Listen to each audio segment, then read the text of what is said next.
The heat wave is now impacting your commute. The changes Amtrak and SEPTA are making to keep the rails safe. And thieves in Burlington County stalking neighborhoods, stealing cars. We're hearing from one woman who confronted the suspects. Because I said so. It's probably a phrase your kids hear all the time. Experts are weighing in on what to say instead to make them actually listen. Those stories and more on today's edition of The Lineup. It is Wednesday, June 25th, 2025. Hi, everyone. I'm NBC 10's Keith Jones. And I'm NBC 10's Erin Coleman. Let's get you up to speed with what you need to know today, starting with the impacts of the heat wave. SEPTA and Amtrak services experiencing heat-related delays. NBC 10's Matt DeLucia is in Bryn Mawr with more on what you need to know if you're heading on the rails today. Well, here's the thing. The rails can get hot and stressed. So do the overhead lines. And that's why safety measures have to go into effect that force the trains to go slower when it's really hot outside. And that can mean some extra wait times. SEPTA says that it is prioritizing the filling of its routes. But those heat-related protocols when it comes to their trains and trolleys, that means they have to go about 5 to 10 miles per hour slower. Amtrak also put in place temperature-related speed restrictions for trains traveling in the Northeast. They say it's standard practice to impose restrictions during these warmer months. But riders we spoke with, yeah, they appreciate the focus on safety, but the heat was taking a toll on them as well.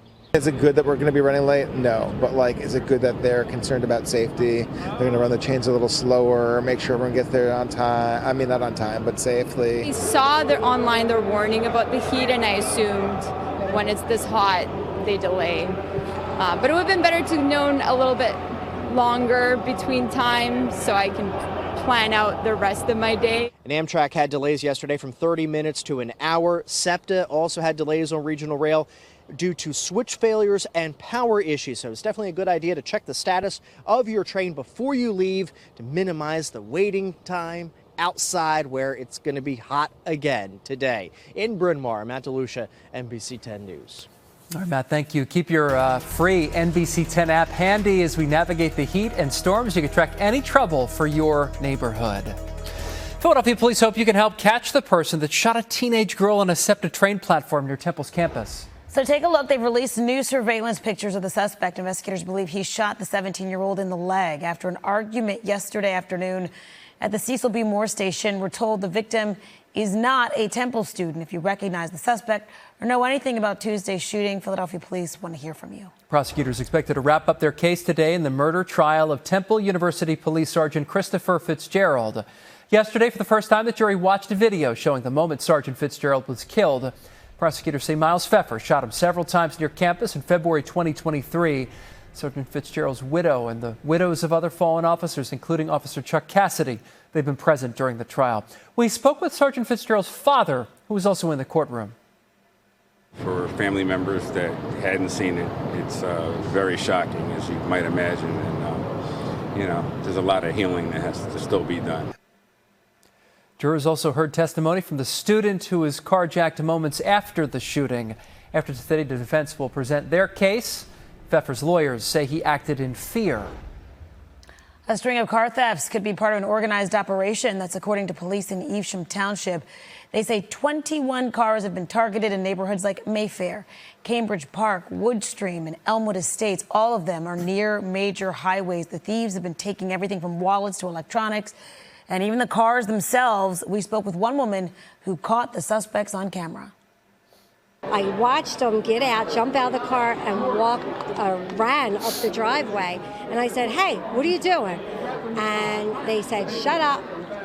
And they turned around and took off. I was scared. I'm like, who's coming to my house at this time in the morning? And I knew that they were trying to steal the car.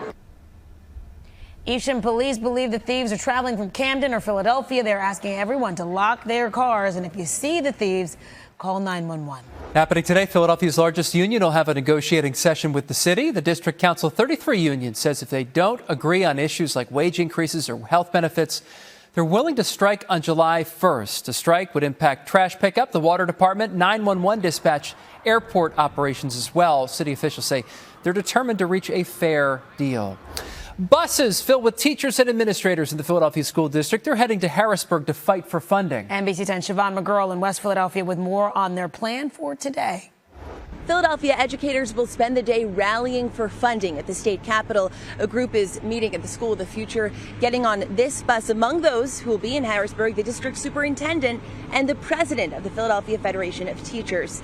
District leaders, they've been vocal about funding concerns. They are spending down millions in reserves to avoid staff and programming cuts for next school year, but budget challenges still loom. The Philadelphia Federation of Teachers, they say without stronger investments in public education, painful cuts could be on the horizon, which is why the Federation of Teachers and the district are making this trip, spending the day advocating for, quote, adequate and equitable funding for the district's nearly 200,000 students.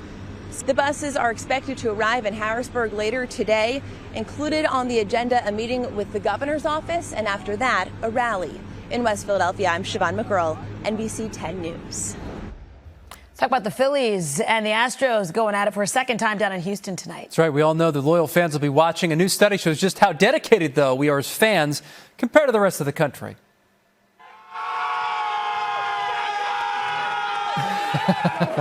The gaming website PennStakes.com released an in-depth study of fan bases across Major League Baseball. Out of 30 teams, Phillies fans are just the third most loyal. The third? The study factored in average stadium attendance, the number of followers on X, the number of fans showing up at away games, and the team's record over the past 3 seasons.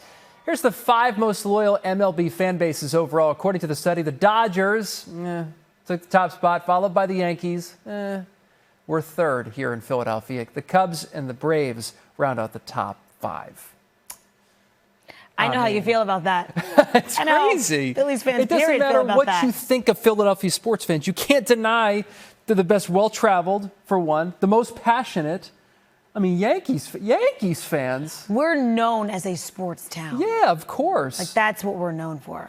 I mean, New York's got 1,000 sports teams. Like, Philly just has one in each sport, and that's it. Yep. You know, it's like... And we're behind them 100%. Come on. You can watch Phillies close out their series tomorrow in Houston, right here on NBC 10. Game starts at 2 o'clock.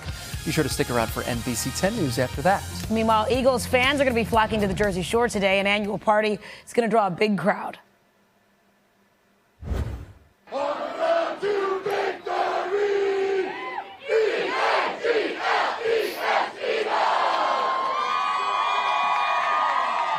Jason Kelsey's Shorebirds is back. The summer tradition takes over the Ocean Drive in Sea Isle City this afternoon. Current and former Philadelphia Eagles, they're going to serve as celebrity bartenders to raise money for the Eagles Autism Foundation. If you can't be there in person, you can still be a part of it starting at 4 o'clock this afternoon. You can stream that event live on NBC10.com or the NBC Sports Philadelphia app. So log on to help out the cause.